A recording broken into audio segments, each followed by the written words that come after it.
Hello, everyone, and welcome to the first episode of the Conversation with series. It's the first one of the series, and it's also the first one with my mother. What? Why do you say mother? Mother, my mom. What do you want me to call you? Audrey Losey. What do you call me? Mom. Okay. Well, it depends on who I'm talking to. Okay. If I want to say it funny, I say my mother. Okay. If I want it to just be like, yeah, I'm just talking like casual conversation, like, oh yeah, I was talking to my mom the other day. Yeah. Okay. Anyway, sorry. One of my New Year's resolutions is to try not to interrupt as much. I'm not doing very well. Well, so far it's currently January 2nd, and it seems to be, doing pretty well with that one. Originally from Big Rapids, born and raised. Born and raised in Big Rapids, born at the Big Rapids Hospital. Went to school at Michigan State and Ferris, where you graduated with an international business degree, right? Yep, correct. So, and then married my dad in 1993. Mm-hmm. 30 years. Yeah, 30 and a half, but yeah. Yeah. Well, at that point, I mean, half years only count for like the first 6 years, right? I don't know. Like that's when kids stop celebrating half birthdays, when they turn 6 or 7. I mean, I still celebrate my half birthday, sort of, kind of, because it happens to be Ryan's birthday. That's true, yeah, my brother's birthday, so. But, well, what do you want? You want me to talk about growing up in Big Rapids? Yeah, so I'm curious, growing up in Big Rapids, you had a very unique childhood in the sense that your mother is going to be a saint. And St. Helen. Yeah, St. Helen. Mm-hmm. And your father was very, at least in my experience, very tough, but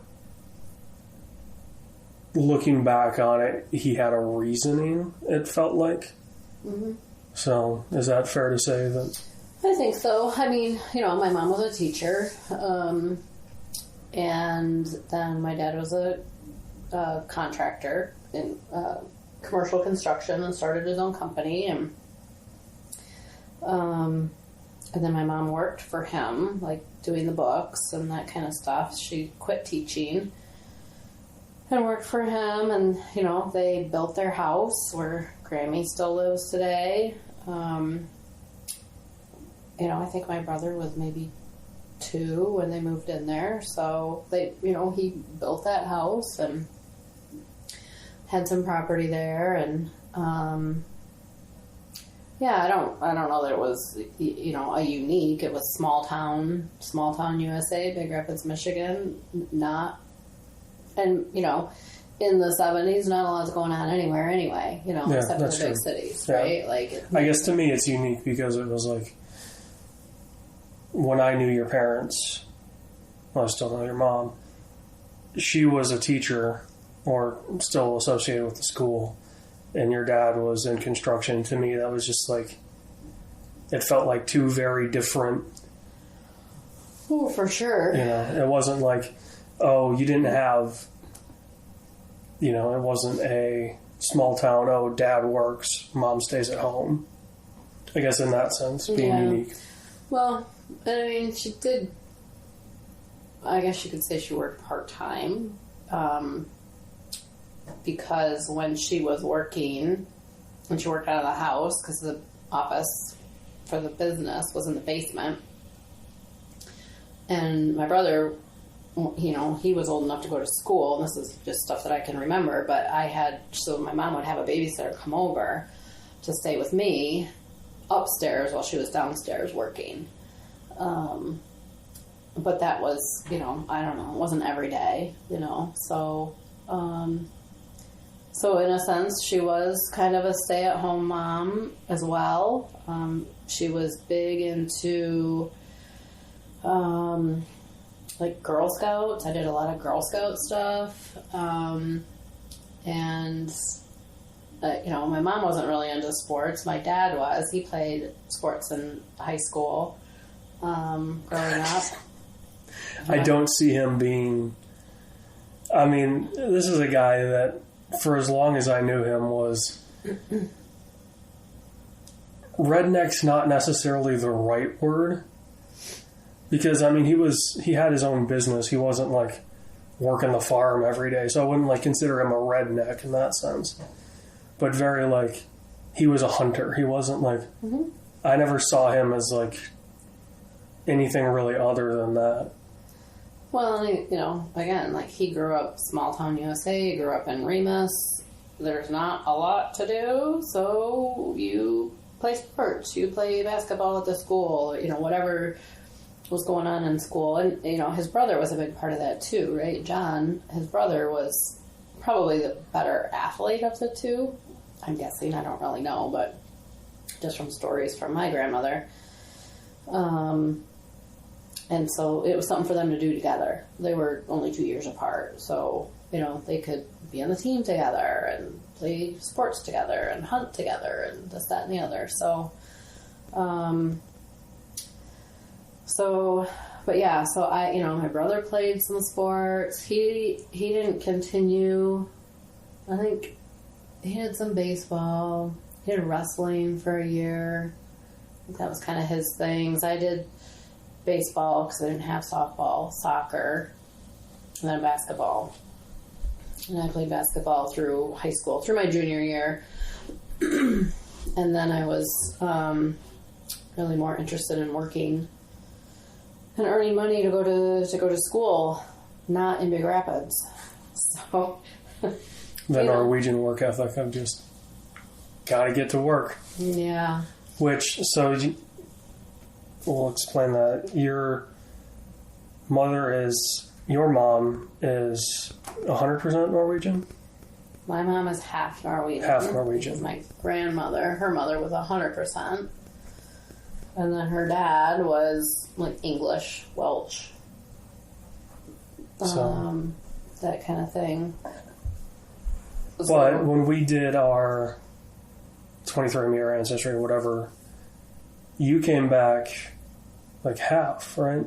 Yeah, I'm more than half Norwegian. So, which to me was always like, well, if you're half, then there must be 100% in there somewhere.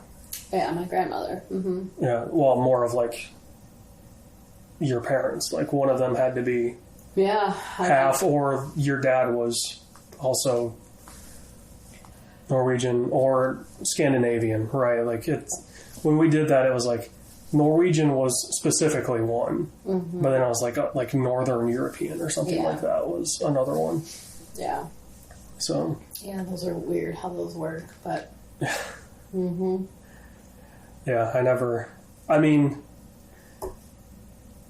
wouldn't say you never take them face value, but it was odd to be like, oh, well,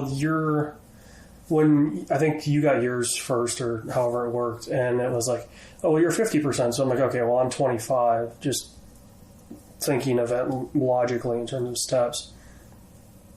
And then it came back and it didn't add up. Right, but then it's like, oh, well, over time it gets more refined. And I'm like, okay, whatever, sure. But yeah, those are interesting to a point, but... Yeah. So, I mean, growing up was, we lived on like 5 acres, so it was, there's a lot to do around the yard, and we had a garden, and we raised pheasants, and we had... the garden and like raspberry bushes, so there's always a lot of stuff to do with that. You were line of sight of the lake? It was what? You were line of sight from the lake. You could almost throw a stone if you really... Yeah, I mean, yeah, it was a little further than that maybe, but we never really went to that lake, to Clear Lake. We always went to the cottage on Lake Mecosta because that's where my grandparents had their home, and it was just... that's where we went. So, yeah, summers were spent at the cottage, swimming and water skiing, and there were 5 grandkids on my dad's side. So, for my grandparents, I was the youngest, and Beth was the oldest. So oldest is a girl, youngest is a girl, and then there's 3 boys in between. And so learning to water ski and all that. Of course, the boys, learned before I did, but I learned how to slalom ski before they did. So that was my big, feather in my cap. I was like, 10 or 12 slalom skiing. So, but that was all because my grandfather, and my grandmother, because she was a spotter, but I don't know how many days just out there, just dragging me around the lake, trying to get up, try again, get up, try again. You're going to figure this out. I know, right? I'm going to be the first. So, yeah. So, it wasn't, when you're young, you don't know any better. I mean, it was a fine place to grow up. It was, there wasn't a lot of, there weren't a lot of people, so there wasn't a lot of, riffraff, if you will, downtown Grand Rapids, there weren't homeless people, there weren't, pretty much everybody worked in some capacity. So yeah, it was a fine place to grow up, looking back, it was fine. So did I want to leave when I was 18 and go do something else?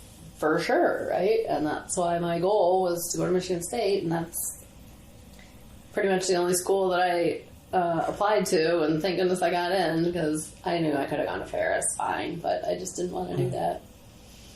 Wanted to get out of Dodge for a little bit, which was cool, and I'm super glad that I did that. Had great experiences, but you've been there a couple years, and you're like, okay, I really need to figure out what I'm going to do with a degree. So when you went to Michigan State, did you go for international business as well, or? No. When I went to Michigan State, I had no idea what I was doing. Okay. I was just getting out of Big Rapids, and I was going to Michigan State. You're just going. That's it. I'll figure it out later. Put me on the bus to East Lansing. I'm out of here. Yep, pretty much. Yep. Yeah, I moved myself into the dorm, took my mom's car, moved all my stuff in, and then drove back, and then she brought me, a couple days later, but I was very anxious to go do something else. So, no, I didn't know what I wanted to do. I kind of thought maybe I wanted to be like a travel agent or a flight attendant. I was kind of leaning towards that path. There was a hot minute where I thought maybe I should go into teaching, because my grandfather had been a superintendent. My mother was a principal. She was a teacher. And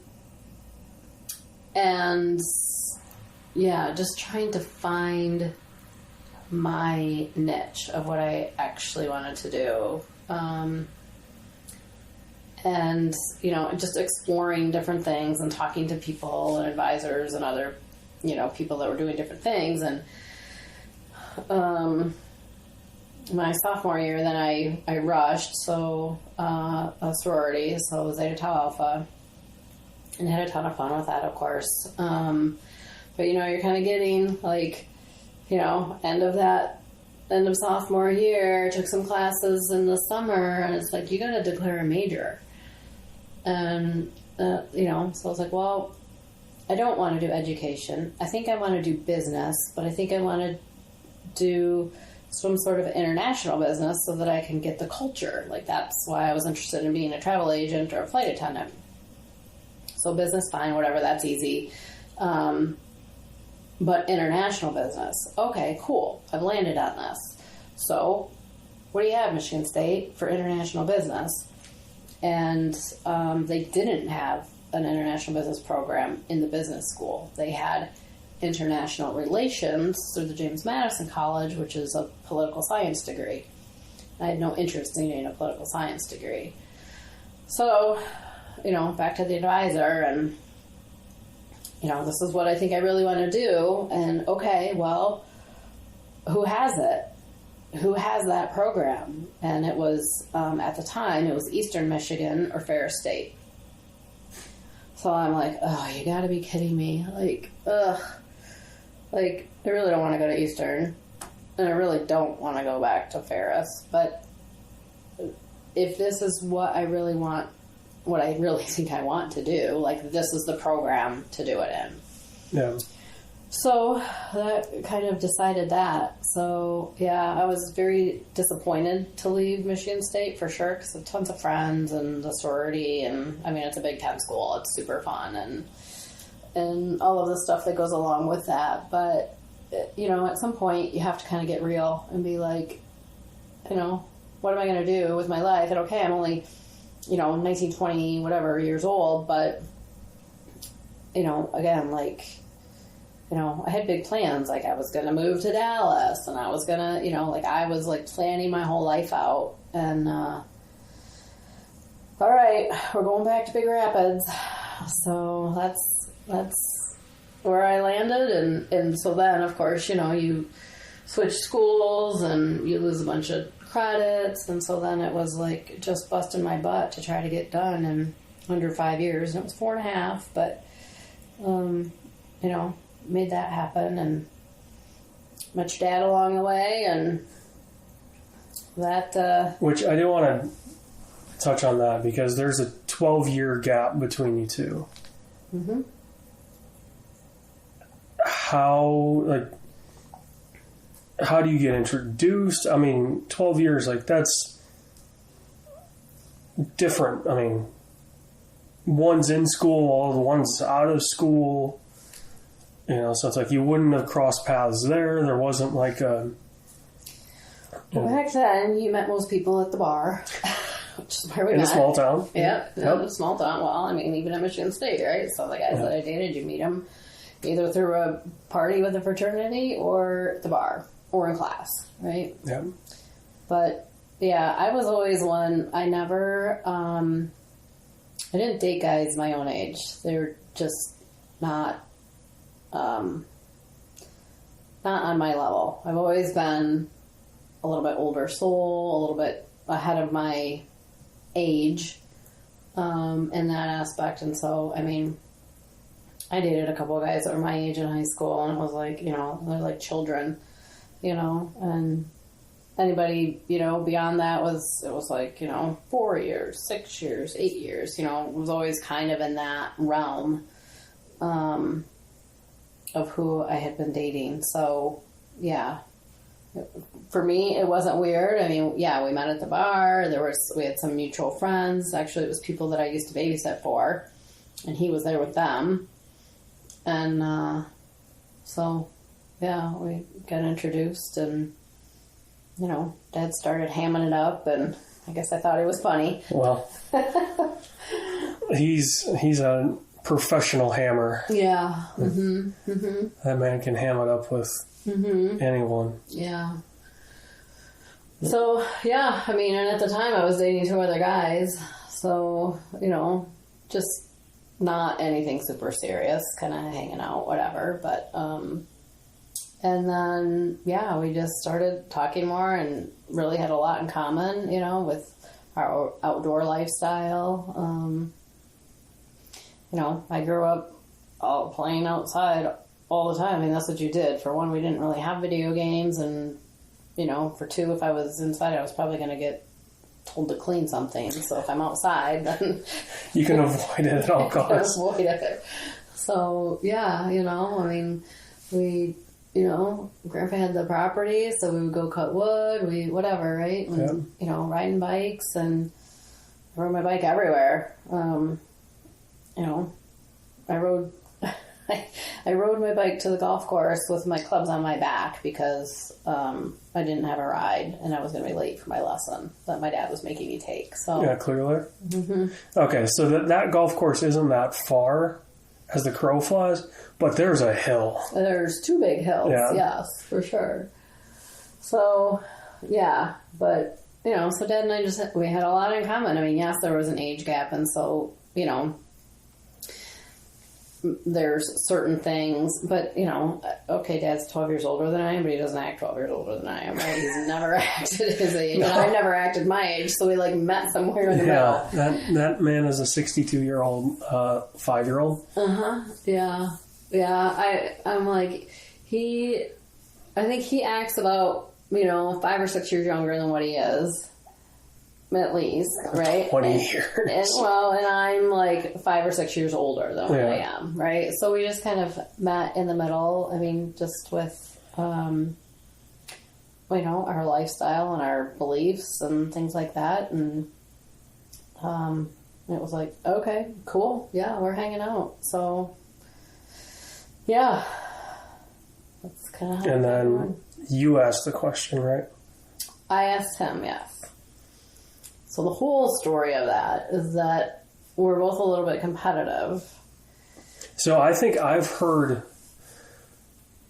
bits of this. I don't think I've ever heard the whole, like what led to eventually you asking him. Well, so like this summer, like I asked him in September, October. So that summer, like from the end of June to like the first part of August, it was like 6 or 8 weeks there. I did a study abroad in Costa Rica.